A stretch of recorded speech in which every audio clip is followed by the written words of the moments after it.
clockwork at 6, and everyone knows your name, your family history, and the color of your curtains. People here don't just talk. They observe, catalog, and remember. And for more than 60 years I lived inside that invisible glass dome. My name is Jane Miller. I'm 62. Married for 42 years to John Miller, a man people described as reliable.com respected. I used to believe that too. I played my role well, always with pressed skirts, my table dressed in lace, cornbread in the oven, and a warm smile ready for the grandkids. I was the woman who never made a scene, who held her pain with grace. But nothing prepares you to become the centerpiece of a town's gossip, especially when the story is yours. It started like these things always do around here. Whispers across fences, lowered voices over steaming coffee mugs. Someone claimed they saw my John, sneaking into a roadside motel with a woman half his age. Another swore she saw him leaning in too close to Kate Simmons at the mayor's barbecue. Kate, of all people, our family friend, woman who always brought store-bought wine and too much perfume to dinner. At first I laughed it off. Then I defended him. You're imagining things, I'd say, even as my voice began to tremble and my stomach turned cold. But everything changed on a cold night in June. He had left his coat slung over a chair, something he rarely did. As I hung it up, a folded slip of paper fell to the floor. A hotel receipt, room 304, 2 hours. A bottle of Chateau Margaux delivered to the room. My hands shook, but I read every detail twice. This wasn't a mistake. It wasn't coincidence. It was betrayal. And there in my quiet kitchen, with only the humming refrigerator and the sound of the kettle heating on the stove, my world broke open. I didn't scream. I didn't cry. I sat down at the table and stared at the kettle until the water boiled and clicked itself off. That sounds soft, final, felt like the end of something, but I didn't know yet what was beginning. The next morning, I didn't tell a soul. I said not love anymore. Just ... routine.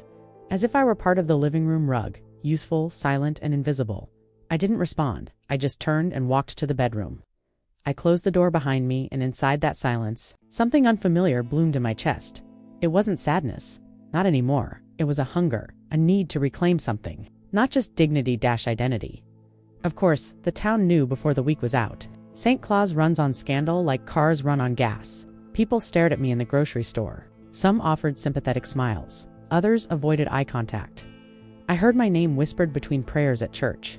Saw pity in the eyes of women who once asked me for pie recipes, but I didn't shrink. I didn't vanish. I waited because while they all obsessed over how the marriage ended, no one imagined what I was about to do next, and neither did I. Not yet. But something inside me had been set in motion. Something irreversible. The next morning, St. Claus woke up like it always did. The bakery door creaked open at 6 on the dot. The church bell chimed twice, once for the faithful, once for those still pretending. Porch brooms brushed fallen leaves off the sidewalks, and dogs barked at nothing in particular. Life moved forward in neat, predictable steps. But inside my house, something had shifted. I woke up before the sun, as I always had, muscle memory guiding me through the kitchen in silence. I brewed coffee, laid out 2 plates, 2 napkins, 2 mugs, even though I knew, of course I knew, John wouldn't sit across from me ever again. And yet, I set his place anyway. Not for him, for me. Then I went to my closet and, for the first time in years, bypassed the drawer with my tired aprons. I reached for something that hadn't touched my skin in over a decade. A soft, flowing blue dress with tiny embroidered flowers. I had once called it my special occasions dress. Funny. I never thought vengeance would qualify when I caught my reflection in the hallway mirror. I barely recognized her, the woman staring back. Her face was familiar, but not the same. The wrinkles were deeper, yes. And there were shadows beneath her eyes I hadn't seen before. But the expression was different, steadier, like steel cooled to a calm finish. I didn't want to scream. I didn't want to destroy. No, that wasn't the plan. I wanted him to feel the silence like a cold wind down the back of his neck. I didn't want justice. I wanted disruption. So I started with flowers. That afternoon, I walked to the florist. It was a modest shop, filled with the scent of roses, damp soil, and lavender. Mrs. Klein, the florist, looked up with a smile, probably expecting a birthday arrangement, or something sweet for one of my grandchildren. But I had something else in mind. White lilies, I told her, Kate's favorites. She didn't ask why. People in St. Claus usually don't, but they always wonder. I wrote the note myself, my hands steady as ever. To the woman who taught me that silence can be more lethal than 1,000 screams. Thank you for opening my eyes.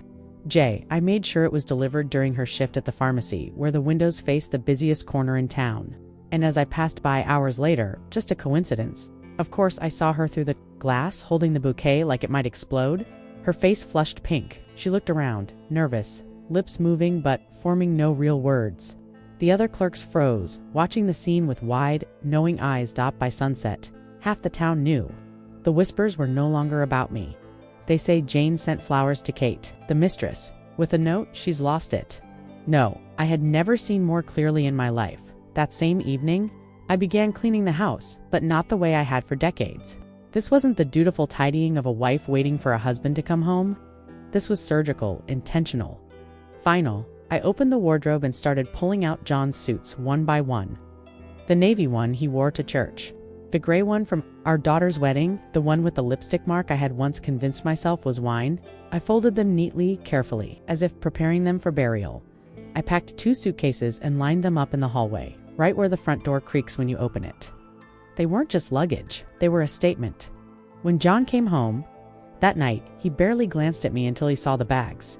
I was sitting in the armchair by the window, a book open in my lap, calm as Sunday morning. He blinked. "What's this?" I looked up just once. "Kate likes wine, doesn't she? There are 2 good bottles left in the cellar. Take them. They're from the vintage you shared with her." He tried to laugh, a dry, nervous chuckle. "You're overreacting, Jane." I stood slowly, not raising my voice. "You've always had a thing for younger women, John. You just never had the guts to act on it. Now you have. So own it." He opened his mouth again, something about it being just a phase. How he was confused. But I had already turned away. There was no going back. I watched him leave without tears, dragging those suitcases down the porch steps like a man carrying his own guilt into exile. The door clicked shut behind him, and with it, something unlocked inside me. I walked to the corner of the living room, dusted off the old computer my son had left behind years ago. It was slow. The screen flickered once, then hummed to life like it was waking from its own kind of sleep. I didn't hesitate. I opened a blank page, and I began .blog name. The other half of the story subtitle, Stories from Real Women, with pain no one wanted to hear. My first post was simple. I was cheated. On at 62, what I did next will shock you. And just like that, I began writing a new chapter in my life. Not the one anyone expected of me. Not the one I ever imagined for myself, but one I would write, word by word, with my own hands at first. I didn't think anyone would read it. The screen in front of me was old and dull. Its gray glow barely. Lighting the desk, my fingers hovered above the keyboard for what felt like hours. I wasn't writing for the world. I wasn't even writing for St. Claus. I was writing for myself, for the woman who had sat silently for too long. My first entry was raw, honest, unfiltered. My name is Jane. I was cheated on at 62, devoted to home, to children, to my husband, to God, to appearances. I followed all the rules they gave me, and still I ended up discarded. Today, I've decided to tell the truth. Not his, not hers. Mine. I hit publish. Then I closed the laptop and stared at the blank wall in front of me, breathing like I'd just jumped off a cliff. I thought maybe 3 people would stumble across it, that it would be a quiet scream lost in the static of the internet. But 2 days later, I opened the site again and froze.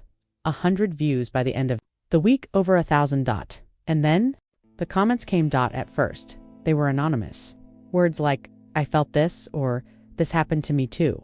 Then they became longer. Fuller names started appearing, first names, then full names. Some I recognized, some I didn't. But the pain felt universal.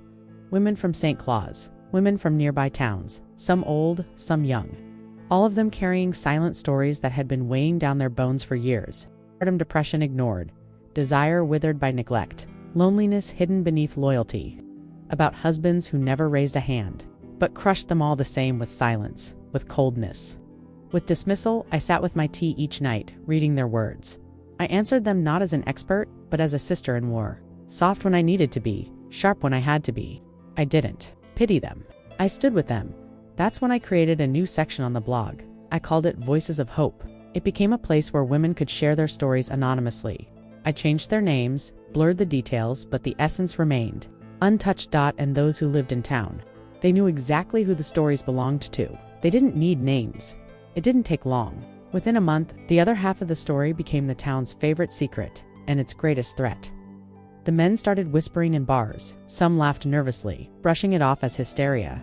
Others clenched their jaws, their ears burning. They didn't know who the author was. Some pointed fingers, some dismissed the possibility entirely.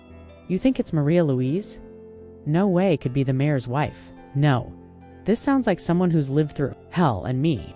I went to the market, to the post office, to the church pews as if nothing had changed. But inside, I was on fire.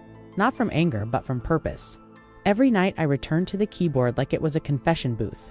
I typed like I was speaking to a friend across a kitchen table. No filters, no fear, until one night. A story landed in my inbox that stopped me cold. It was from a young woman named Susie, 27, married to a powerful man, a local politician. She wrote like she was gasping for air. She said her husband monitored her phone, read her emails, blocked her from leaving the house without explanation. She told me she tried to go to the police. She filed reports, but nothing happened. He's friends with everyone, she wrote. I felt something rise in my chest. I hadn't felt since I found that receipt in John's coat. But I left just enough truth for those who needed to understand, and they did.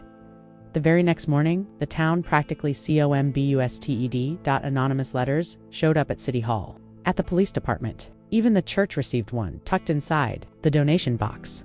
Each envelope carried photocopies of Susie's ignored complaints, highlighted lines, evidence they were unsigned.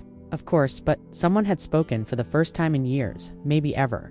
Men began walking through St. Claus with their heads lowered, not because of fear of the law, but because of shame, because of exposure. But the town wasn't deaf anymore, in a place where people thought they knew everything about everyone. I had created a crack in the foundation, a shift, a tremor. I had discovered something I never expected. The truth, even whispered, carries more weight than any scream, and I wasn't done, not even close. It was bound to happen. The success of the blog was no longer the secret. The secret had become me, who I was, who was daring enough to drag St. Claus into the mirror and force it to look at itself by then. The other half of the story had become as routine in St. Claus as morning mass and burnt toast. It was read in hushed tones at kitchen tables, passed around at beauty salons like forbidden fruit, even whispered about behind locked doors at City Hall. The site had no pictures, no ads, no real identity, just words. Raw, unfiltered, to close. Too home the stories became, the more uncomfortable the town grew. There was something too specific about them, too familiar. That post, about the man who beat his wife and cried at church every Sunday, that could only have been written by someone who knew him. That one about the teacher who gagged his wife for years, it's like someone watched it happen. Invisible fingers began to point. And then one Wednesday morning at the local market, someone finally spoke out loud what many were already thinking. It was just a whisper behind the tomatoes. But in St. Claus, whispers are more powerful than shouts. Did you read the last post? Someone asked. The one about the deacon with the bruised wife. I did. The writing. It's sharp, educated. Sounds like someone with class. To me, it's Jane. Silence. Jane. John's wife. Ex-wife, honey. Ever since that motel scandal, she disappeared. You've seen her lately? She's changed. There's something in her eyes, calm, but ... sharper. By sundown, I felt it. The shift, the sideways glances at the bakery. The cashier who suddenly avoided eye contact. The neighbor who hesitated before waving. They knew, or at least, they suspected. I didn't flinch. I walked home. When I opened the door, I saw Sergeant Walterson standing there. He was in uniform, his hat tucked under his arm, face tight with forced politeness. He was married to Evelyn, the high school biology teacher, a woman whose story, or something very close to it, had appeared on my blog 3 weeks ago. Good afternoon, Mrs. Jane, he said. May I come in? I didn't move. I didn't even blink. No, but you may speak from here. The tone in my voice surprised even me. Not rude, just final. He hesitated, shifting his weight. It's a website going around. Full of stories, personal ones. Some people are feeling defamed. It's become a serious matter. Do you know anything about it? I smiled, not with my mouth, but with my eyes. If someone feels attacked by a story that sounds too much like their own life, I said quietly, maybe they should take a good look in the mirror. He cleared his throat, clearly thrown off. This is just a warning. Some important people are asking questions. They want to know who's behind it. I nodded. I'm sure they do, and then I closed the door. No anger, no fear. But one stood out. No name, no subject. Just a line. You may fool others, but I know who you are. If you keep writing, you'll regret it. You're not as invisible as you think. Anonymous eye stared at the screen for a long time, not moving, not breathing. That old feeling returned, fear. The kind that clenches the stomach, that whispers you've gone too far. For a moment, just one, I hovered over the delete blog button. It would be so easy. Shut it all down. Pretend none of it ever happened. Go back to being the quiet woman in the corner of the room, the one who smiled politely and never made anyone uncomfortable. Go back to lace, tablecloths, casseroles, and conversations about nothing. But then I thought of Susie. I thought of the bruises Evelyn covered with foundation. I thought of my own silence, how many years I spent stuffing down my voice to protect a marriage that had already died. I couldn't go back. I wouldn't. So I wrote, not a story this time. A declaration. There are those who think the truth hides behind threats. There are those who believe that shouting louder means being right. But they've forgotten one thing. A wounded woman can be silenced, but an awakened woman, no one silences her. I hit publish. And the world, my small world, St. Claus exploded. Within 24 hours, the blog hit writing. For myself, I was writing for all of us.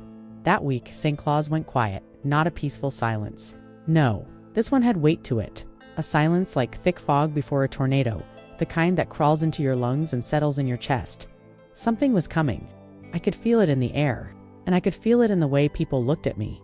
The stares were no longer curious or sympathetic. They weren't even disguised. They were sharp, cautious, some hostile.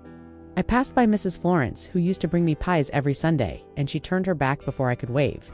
The women from church, once so quick to hold my hand during prayer, now glanced away when I walked into the sanctuary. Even the baker, the one who used to set aside a fresh sourdough loaf for me every Thursday, suddenly forgot I existed. His eyes darted to the next customer in line as if I were just part of the wallpaper, but nothing cut as deep as the silence from my children. Carlos, my eldest, finally called after days of radio silence. His voice was hesitant, thin, like he was balancing on a tightrope. Mom, are you sure you want to keep doing this? His words landed like a cold slap. People are saying things, ugly things. I took a breath before answering. Worse than being talked about, I said. Is living your whole life without ever being heard? There was a long silence. Then the click of the call ending. No goodbye. Less. Not from shame. I'd long stopped caring about that, but from caution. I noticed footsteps behind me in the aisles of the market. A dark sedan parked across from my house 2 nights in a row.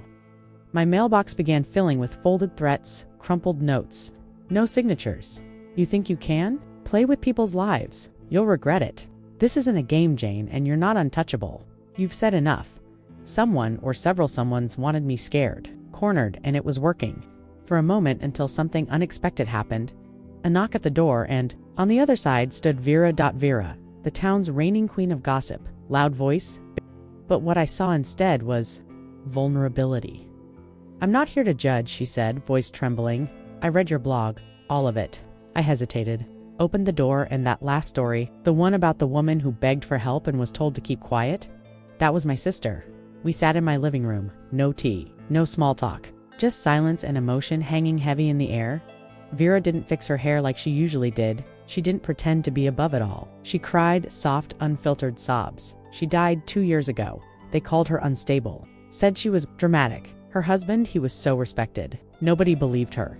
Not even me. But I see it now, what you're doing. Jane, you're giving pain a name. I didn't speak. I didn't need to. We sat there, 2 women who had lived on opposite sides of the fence, now joined by grief and truth. From that day forward, Vera stayed. She didn't just believe, she helped. She helped me organize the stories, create folders, encrypt backups, verify dates, cross-reference public records. Together, we built a safer structure for the blog, a digital fort with codenames and contingency plans. We built trust, one file at a time, but the pushback came swift and brutal. The following week, the blog went offline, taken down for violations of content guidelines. My email was hacked, dozens of messages deleted. Years of correspondence gone, and then came the letter. Sheriff's Department of St. Claus. A formal notice. I was being summoned for testimony under allegations of defamation and slander. I sat at the kitchen table, the paper in my hands, rereading the same words over and over again. This wasn't a warning anymore. This was an attempt at erasure, but instead of fear, I felt something colder, clarity. I got up, walked to the bedroom, and pulled open the bottom drawer of my old dresser. Inside, wrapped in a piece of cloth, was my notebook. The original one, my truth, every story, every woman, every whisper turned confession. I had written it all by hand before ever touching a keyboard. Names, dates, places, cross-referenced with property records, police reports, court filings. It wasn't just a journal, it was a ledger of truth. I held it in my lap and looked out the window. The afternoon sky was heavy, thick with clouds, bruised purple and gray. The storm was no longer approaching. It was here, but the thunder, that hadn't arrived yet. I knew then what I had to do. If I backed down now, if I cowered, it would all disappear. Every voice I gave space to, every story that had clawed its way to the surface, would be buried again under Sunday smiles and polite silences. No, not again. This time, I wouldn't allow it. The town hall of St. Claus always smelled the same, like dust, old varnish and tired ideas. Its creaky benches had hosted everything from Mother's Day tea parties to retiree yoga sites. Nothing of real consequence had ever happened there. Not until that Monday. I walked through the doors just past noon, the humidity clinging to my neck like a warning. The sign outside read, Extraordinary Session Municipal Ethics Council. And, under the agenda line, typed in bold, Discussion, Jane Miller, Accusation, Public Defamation, Incitement of Unrest, a threat to social order. They dressed it up in legal language, but I knew what it meant. I had made them uncomfortable. That's all it takes in St. Claus. The room was already half full. Councilmen in stiff suits filled the dais. Most of them had been in office longer than I'd been married. Their eyes followed, hands folded in my lap, trying to ignore the murmurs behind me. But then something unexpected happened. Before they could even begin the session, I heard the scrape of a chair. Behind me, then another, and another. I turned to look and saw 3 women standing, then 2 more. Within 2 minutes, 10 women were on their feet, silent, unmoving. A wall of quiet resistance. I blinked. My heart picked up speed, and then Susie, the young nurse from the pharmacy, stepped forward. I'd always remembered her smile, but today her face held something else. Fire. She walked right up to me and handed me an envelope. Inside, dozens of documents, reports, testimonies, names, places, dates. At the bottom of the pile was a handwritten note. You spoke for us. Now we speak with you. 32 signatures. 32 women, some brave enough to name their abusers. Others still too afraid, but none willing to stay silent anymore. The room's energy shifted like a gust of wind. The kind that blows just before the thunder cracks. Council President Gustavo Taylor, a man known for his expensive suits and even pricier connections, banged the gavel. Silence. This is a formal hearing. This is not a, he was cut off mid-sentence. By Mrs. Eleanor, 74 years old, retired schoolteacher, widow, the kind of woman the town both loved and feared for her. Sharp memory and even sharper tongue. She stood slowly and said, loud and clear, you brought this woman here to shame her. But the real shame belongs to the ones whose actions she merely described. No one spoke after that. No one moved. The councilmen fidgeted in their chairs. One of them removed his glasses and rubbed his forehead. Gustavo looked like he wanted to blog. I'd lit a fire in the middle of a fog-drenched town, and that fire, it wasn't mine anymore. It belonged to them. The blog was still offline, my inbox still hacked. I hadn't posted in days, but the stories had escaped the page. They lived now in whispers turned into declarations. In backs once hunched, now standing straight. In voices once silenced, now gathering strength. And in the days that followed, the revolution began. It started quietly, a poster on a telephone pole with an excerpt from the blog, Truth Hurts, but it sets you free. Graffiti on a downtown alley, wall, not gossip, courage. And then, one stormy night, a banner hung across the front gates of the church. We are not liars. We are survivors. Women began showing up at my door, some alone, some with children, some looking over their shoulders before stepping inside. They didn't always speak, some just cried, some asked for advice, others offered it. My house became a haven, a hidden headquarters, a lighthouse. We shared food, stories, plans, names. We shared hope, and while our hands found each other, the men behind closed doors began to squirm. They tried to paint me as unstable on the local radio station, said I was bitter, menopausal, mentally unwell, that I'd lost my purpose, and now wanted to burn the whole town down with me.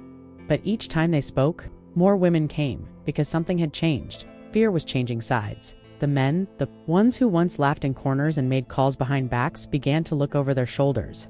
They locked their office doors. They avoided public appearances. They knew something now. Their silence was no longer power. It was vulnerability. And as for me, what had started as a private revenge had become a quiet, growing revolution. One I never planned.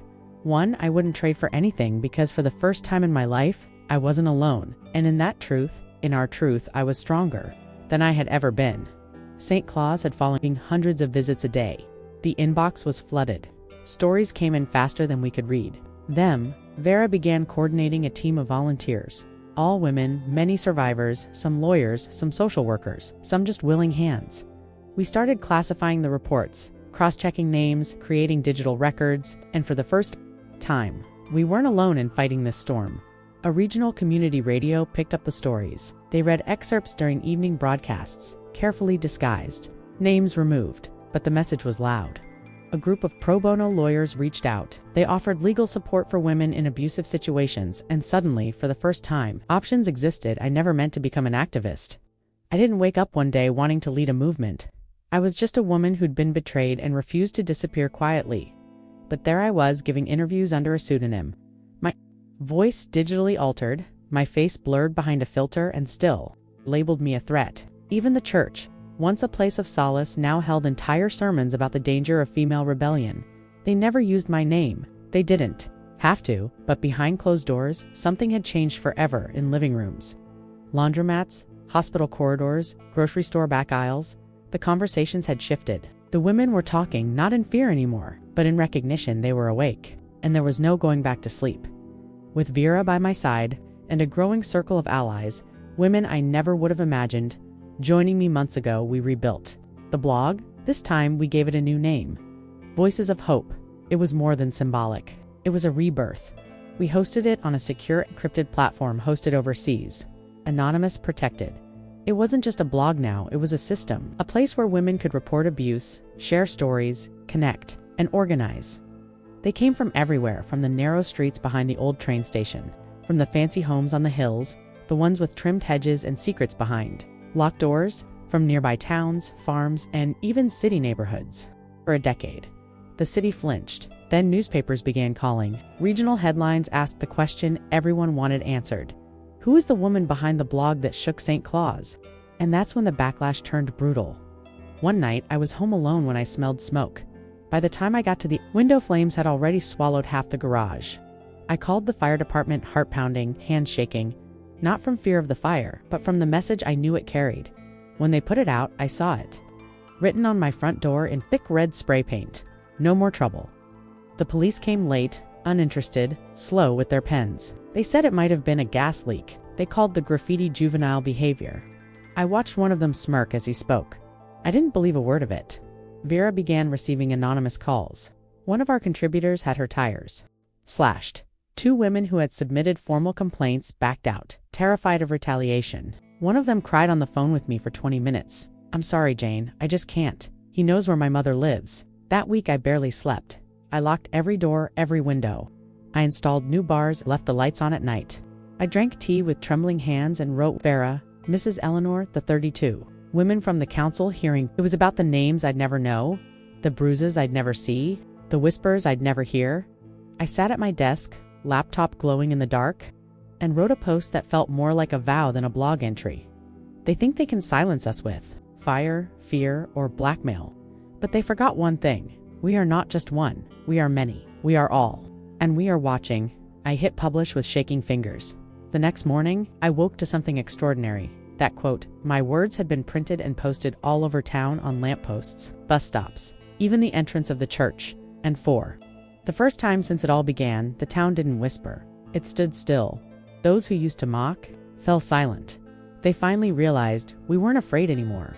We were awake, and we were everywhere. It was a Saturday morning, the kind of morning that pretends serenity. Birds chirped, lawns were watered. The smell of fresh bread drifted from the bakery like it always did. But beneath the surface, we all knew something was coming. At 10:37 a.m., the silence cracked. 3 police cruisers rolled onto Maple Street, sirens off, engines rumbling. They stopped in front of a pale yellow house with white shutters, the one with hydrangeas blooming out front and a flag waving beside the door. Councilman Elias's house. I watched from my living room window, heart steady. I didn't need binoculars. The whole street had a view. Minutes later, Elias appeared in the doorway, still in his pajamas, his thinning hair uncombed, confusion plastered across his face. But that confusion vanished the moment he saw the handcuffs. He said something, where in church WhatsApp groups, school parent chats, neighborhood bulletins. It moved faster than any sermon, faster than any denial. The charge: sexual harassment and abuse of power. The evidence: screenshots, voice recordings, first-hand testimonies, all collected through Voices of Hope. No one dared to say it out loud. But every person watching that video knew exactly where the trail had started. Me for the first time. I saw the system twitch, not just stir, but twitch, in pain, in fear, in recognition that the game had changed. This wasn't just the noise of one angry woman anymore, it was momentum, and like a spark catching dry grass, it spread. Some people pushed back, of course, claimed it was political vengeance, that Elias was a good man, that his arrest was unjustified, that the women misunderstood or exaggerated. But others, many others, began to rise. They began speaking first, in whispers at the community center, then in circles of folding chairs and trembling voices, then with printed flyers, organized schedules, a pot of coffee in the corner, and a list of names on a clipboard. The movement had shifted. It was no longer just online. It had a room. It had a rhythm. It had a face, or so they hoped. They called it a support group, but it became more than that. Within weeks, the women created a volunteer network of psychologists, mentors, and legal aides. They collected 1,500 signatures for a petition demanding a women's protection unit in St. Claus. And through it all, Voices of Hope kept growing. Excerpts from the stories were broadcast on a regional radio station. A journalist from a national newspaper sent an email asking for an interview. It was happening. Word was spreading, and the question that had once only buzzed in private chats was now echoing on airwaves. Who was the woman behind the blog that shook this town? Vera was the first to urge caution. Don't do it, she said. Let the words be enough. I understood her fear. I shared it. After the garage fire, after the threats, we both had every reason to stay in the shadows, but deep down, I knew. I had known for a while. The time was coming that night. There was a knock at my door. It was Susie. Her eyes held the same fire they had the day she stood up at town hall. But there was something different too: steadiness, leadership. She wasn't the frightened girl who once sent a desperate email. She had grown. She stepped inside without waiting for an invitation. She didn't need one. I came to thank you, she said, but also to ask you something. Someone who says, it's me, and I'm here. She placed a hand on the edge of the table. Not just for you, for all of us, because now we have something we never had before. Hope. But hope needs direction. It needs someone to stand in the daylight. Her words didn't feel like a request. They felt like a passing of the torch after she left. I didn't sleep. I sat by the mirror, tracing the lines in my face with my eyes. Wrinkles, scars, skin weathered by time and truth. I looked at my hands, calloused, tired, but steady. The hands that had raised children, folded laundry, baked casseroles, buried grief. Hands that had typed a revolution into life. And I felt it again. Fear, but cowardice. That had died a long time ago. The next morning I opened the site. My fingers didn't shake this time. I wrote a post. It wasn't long. It didn't need to be. My name is Jane Miller. I'm 63 years old. I was cheated on. No shadows. Just me. I clicked publish. And within an hour it was everywhere. Some applauded. Some cursed. Some called me brave. Others called me dangerous. But for the first time, no one ignored me. No one could. Because now, courage had a name. And an address. The morning my face went public, St. Claus stopped pretending. Asterisk, it wasn't gossip anymore. It wasn't speculation. It was truth, with a name. My name. The woman who had spent 40 years being John's wife. The homemaker who smiled politely. Passed casseroles at church picnics and kept her pain folded between doilies and linen. Was now the woman who had started it all? The post with my photo and name spread faster than wildfire in a dry field. It wasn't just in town group chats this time. It reached the regional news sites by sunrise. My inbox flooded. Some messages were filled with gratitude, others not so kind. The local radio station made sure to chime in between country songs. Looks like we finally have a face behind that situation, said the host, drawing out the word like poison. But is it courage or just a need for attention? Asterisk, his voice didn't bother me. It didn't matter, because I'd already heard worse, whispered behind my back, carved into my front door, or stuffed into my mailbox. That same afternoon, I received an invitation. Services. Social workers began organizing legal help. Mothers started childcare. Groups for women in crisis. College students volunteered to design flyers. Someone donated an empty storefront downtown. Within a week, it was our new headquarters. We printed posters with the words I had spoken that day. Fear only wins when we stay silent. We taped them to lampposts, handed them out at bakeries, tucked them into church hymnals. But the resistance, it came fast, and louder than before. The next Sunday, the priest dedicated his sermon to the sin of rebellion and warned against women stepping outside their sacred role. The mayor made a statement on local TV. St. Claus will not welcome radical feminism disguised as moral justice. Shops stopped serving me. A florist I had known for 20 years crossed the street to avoid eye contact. A local donor withdrew funding from our shelter initiative, calling us agitators. Then came the letter. A formal cease and desist, stamped, signed, delivered by hand the sender. A prominent lawyer, one of Ilias's longtime allies. The message? Take down the blog. Apologize. Issue a full retraction. Or face a lawsuit for defamation, incitement, and collective moral harm. I read it at the kitchen table. My tea had gone cold. My hands didn't shake. I already knew what I'd do. That night I wrote a new post. Does the truth hurt? Yes, but silence kills. I didn't destroy reputations. Actions done in the dark did. All I did was turn on the light. But I wasn't the only one who answered by morning. 27 women had posted videos of their own, their faces visible, their voices steady. If you sue one of us, you'll have to sue all of us. The town, once quiet and obedient, was now divided. But it was also awake. There were those who still called us dangerous, who said we were tearing the community apart. But we knew better. We weren't tearing it apart. We were finally revealing it and the truth. The truth wasn't just words on a screen anymore. It was a banner in a school gym, a sticker on a mailbox, a whisper turned war cry. It was a flag, and we had planted it. The lawsuit never came. It's drowned out by something louder than fear. Support women, men, reporters, activists, survivors. What once had been dismissed as the bitterness of a betrayed woman was now echoing across counties. It was real. It was growing. But the most shocking thing? It wasn't that the lawsuit failed, it was that we kept going anyway. Within months, voices of hope had spread beyond St. Claus. Women from 3 neighboring towns joined us. We created subgroups, local chapters, anonymous email lines, safe drop boxes. The small downtown office, the one Vera helped rent with community donations, had transformed. It wasn't just a workspace, it was a sanctuary there. Women who once walked past each other in silence, now embraced. It would be the first time I spoke publicly since all of this began. Vera stood beside me as I walked through the school doors. Susie followed close behind. In the front row, Mrs. Eleanor waited with a single white rose in her hands. I stepped onto the platform. It wasn't much of a stage, more like a step with a microphone. But it felt higher than anything I'd ever stood on. I took a breath. My voice shook, but only for the first word.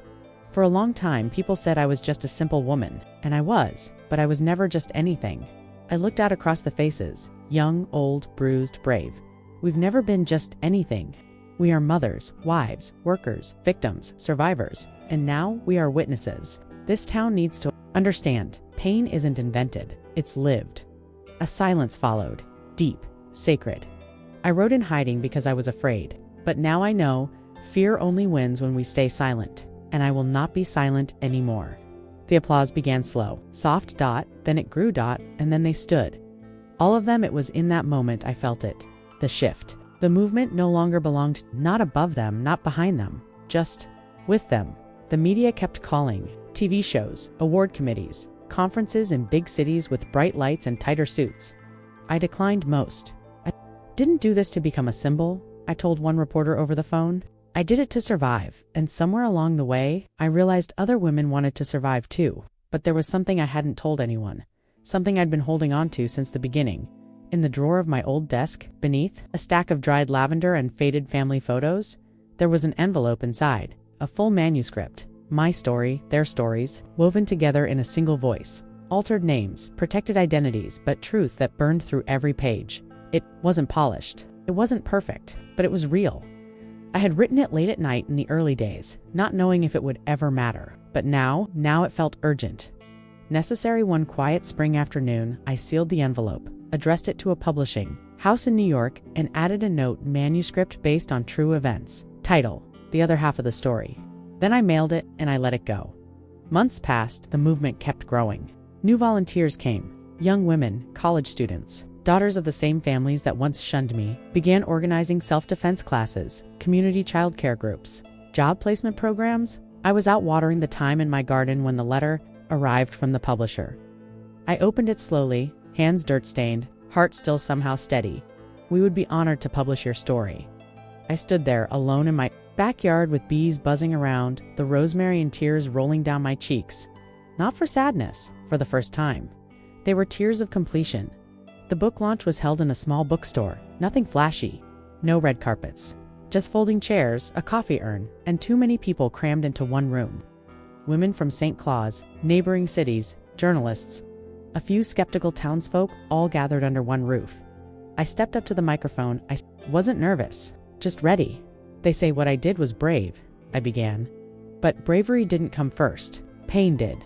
Real bravery came after the silence again, to shock the world, not with noise, but with the quiet, powerful act of existing as a whole person. There was no applause at first, just silence. The good kind, the sacred kind. Then came the hands, then the standing, then the tears, asterisk, and then I did something no one expected. I announced that every cent from the book, the royalties, the advance would go directly into opening the first Voices of Hope, safe house, a shelter, a sanctuary. For women with nowhere else to go, that gesture, not the blog, not the speech, not the arrest of Elias, was what made national headlines. It trended on social media. It landed me on a talk show I'd never even heard of. But I didn't care about the spotlight. All I wanted was to make sure that after me, no woman would have to wait 40 years to find her voice. I still live in St. Claus. I grow herbs in my backyard. I tend to the flowers on my windowsill. I write again in notebooks, this time with a pen. By hand, not for anyone else, just for me. The movement continues stronger than ever. Young women lead it now. Their fire is different from mine, faster, braver. I cheer from the edges and they carry the flame forward. And I live in peace, because one day, at age 62, I was betrayed. And what I did next, changed everything.